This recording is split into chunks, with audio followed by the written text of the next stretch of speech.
ലോകരാജ്യങ്ങളെ മുഴുവൻ ഞെട്ടിച്ചുകൊണ്ടാണ് നമ്മൾ പാകിസ്ഥാന് തക്കതായ മറുപടി കൊടുത്തത്. എന്നിട്ട് അതിനൊരു പേരിട്ടു ഓപ്പറേഷൻ സിന്ദൂർ. ഈ ഓപ്പറേഷൻ സിന്ദൂർ കണ്ട് ലോകരാജ്യങ്ങളെല്ലാം തന്നെ ഞെട്ടിത്തരിച്ചിരിക്കുകയാണ്. ഇപ്പോൾ അത്തരത്തിലൊരു റിപ്പോർട്ട് പുറത്തു വരുന്നത് തായ്ലാൻഡ് വ്യോമസേനയുടെ ഭാഗത്തു നിന്നാണ്. അവർ പറഞ്ഞിരിക്കുന്നത് ആധുനിക യുദ്ധതന്ത്രത്തിൻ്റെ ഒരു മാസ്റ്റർ ക്ലാസ് ഉദാഹരണമാണ് ഇന്ത്യ നടത്തിയ ഓപ്പറേഷൻ സിന്ദൂർ എന്നുള്ളതാണ്.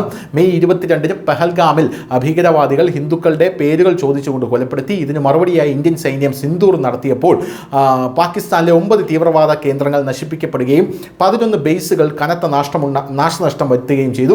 ഇന്ത്യയുടെ സൈനിക ശേഷി പ്രകടമാക്കിക്കൊണ്ട് റോയൽ തായ് വ്യോമസേന ഓപ്പറേഷൻ സിന്ദൂറിനെ ആധുനിക യുദ്ധത്തിൻ്റെ ഒരു മാസ്റ്റർ ക്ലാസ് ഉദാഹരണമായി വിശേഷിപ്പിക്കുകയും 314 കിലോമീറ്റർ അകലിൽ നിന്ന് ഒരു പാകിസ്ഥാൻ വിമാനം വെടിവെച്ച് വീഴ്ത്തി ഇന്ത്യ റെക്കോർഡ് സൃഷ്ടിച്ചു എന്ന് പറയുകയും ചെയ്തു.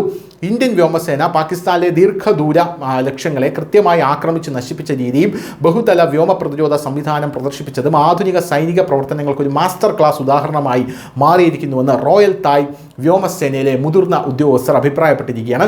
തായ്ലൻഡിൽ നടന്ന റോയൽ തായ് വ്യോമസേന സമ്മേളനം ഇന്ത്യൻ വ്യോമസേനയുടെ S-400 വ്യോമ പ്രതിരോധ സംവിധാനം, സംയോജിത വ്യോമ കമാൻഡ് ആൻഡ് കൺട്രോൾ സിസ്റ്റം, താഴ്ന്ന ഉയരത്തിലുള്ള അതിവേഗ മിസൈലുകൾ എന്നിവയുടെ സംയോജനത്തെ ഇന്ത്യയുടെ അസാധാരണമായിട്ടുള്ള സൈനിക ശേഷിയുടെ പ്രതീകമായിട്ടാണ് വിശേഷിപ്പിച്ചത്.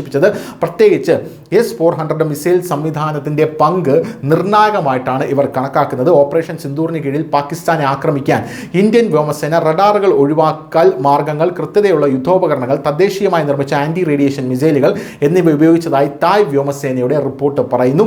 ഇത് ഇന്ത്യ ഇപ്പോൾ പരിമിതമായ ആക്രമണ നയത്തിനപ്പുറം ആഴത്തിലുള്ള പ്രതിരോധത്തിലേക്ക് നീങ്ങിയിട്ടുണ്ട് എന്നതിൻ്റെ സൂചനയാണ് എന്നും തായ് വ്യോമസേന ഇപ്പോൾ അഭിപ്രായപ്പെടുന്നുണ്ട്. News desk, news India Malayalam.